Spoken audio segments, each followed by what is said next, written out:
J'ai regardé un petit peu et j'ai vu que c'était une histoire assez intéressante. Donc, comment ça a démarré, Théa? Alors Théa a démarré en 2006, vous voyez, c'est pas tout jeune. J'étais en train de traverser le désert marocain en moto avec une groupe de gens que je ne connaissais pas. Et puis le soir, vous savez, vous avez du temps pour discuter. Et en fait, on était plusieurs à partager la même problématique qui était comment améliorer les compétences, les performances, la formation de nos collaborateurs. Moi, à l'époque, je travaillais dans une grande banque nationale. Et il y avait des personnes, notamment un qui est devenu un ami très proche depuis, qui lui était chirurgien en anesthésie-réanimation. Et on était désolé de voir qu'on avait du mal à faire évoluer les choses.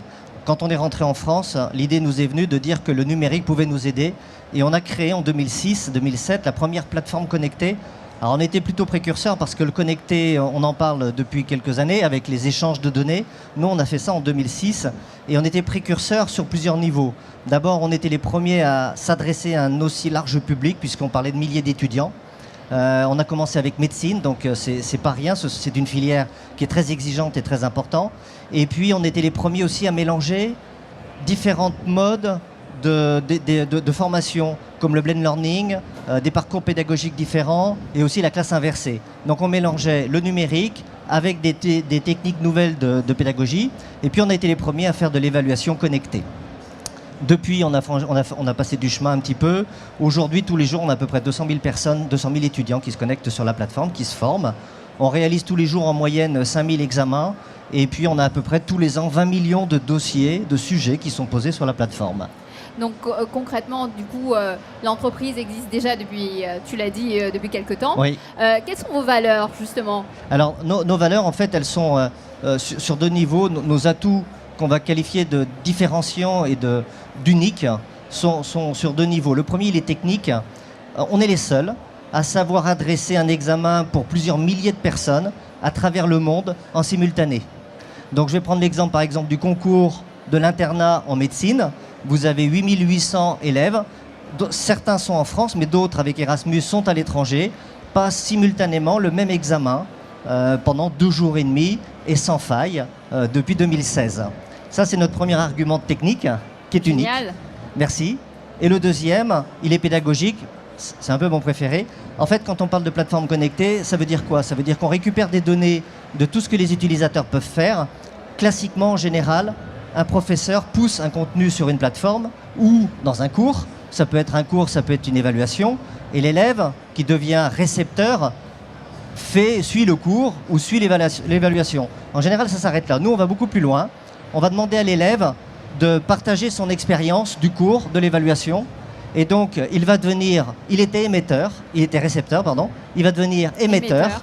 Et c'est le professeur, en recevant ce que l'élève a pensé de son cours, propose pour l'améliorer, qui va devenir récepteur. C'est-à-dire qu'on a une vraie boucle qui se passe entre les élèves et les professeurs, et tous s'enrichissent mutuellement de leur parcours. Donc c'est une avancée pédagogique qui nous a permis de nous étendre à ce point-là. Et Xavier, qui sont tes clients en fait? Alors mes clients, 55. Alors on a toute la filière de santé en France, donc toutes les années de France, toutes les facs de médecine de France sont nos clients et tous les élèves en médecine passent leurs examens, que ce soit du contrôle continu ou de l'examen diplômant sur la plateforme de la première à la dernière année. Et puis on a développé dans d'autres filières universitaires depuis, et on s'est attaqué aussi, enfin dans nos nouveaux clients, on a des firmes nationales, des sociétés de services, des grandes banques notamment.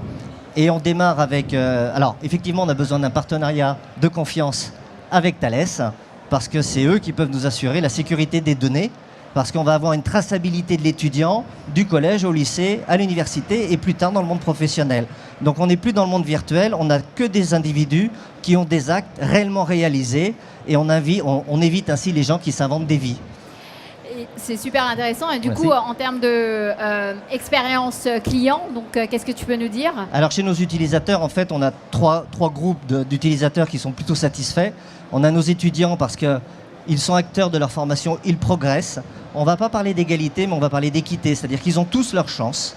Et les très bons restent très bons, il n'y a pas de souci là-dessus. Par contre, ceux qui étaient en échec continuent de progresser et on les aide à trouver une place. C'est-à-dire qu'habituellement, quand on fait une évaluation, on a une sanction derrière qui est la note. Et ça s'arrête ici. Ah ben nous, pas du tout. Avec les données récoltées, on leur propose des choses. Soit on leur propose de changer leur façon de travailler, soit on leur propose d'autres d'autres orientations sans qu'ils continuent dans cette situation d'échec qui pourrait les amener à une impasse. Je vais donner un exemple. En première année de médecine à Grenoble, on est en train de tester l'annulation du concours de médecine, c'est-à-dire qu'il n'y a plus d'élèves en première année qui attendent le mois de juin pour passer leur concours. Ils sont en contrôle continu toute l'année. On ajoute à cela du référentiel DAC, c'est-à-dire dès la première année, plutôt que de choisir des élèves qui ont seulement une tête bien pleine, qui apprennent très bien, on les envoie tout de suite dès la première année dans les CHU, dans les hôpitaux, au contact de collègues et de clients malades, pour détecter chez eux ceux qui ont une aversion à travailler avec autrui, ceux qui sont dans l'incapacité d'établir un diagnostic, ceux qui sont dans l'incapacité à avoir une relation humaine, pour essayer d'en faire le plus possible des soignants. Donc on est en train d'inventer vraiment des nouvelles façons d'enseigner.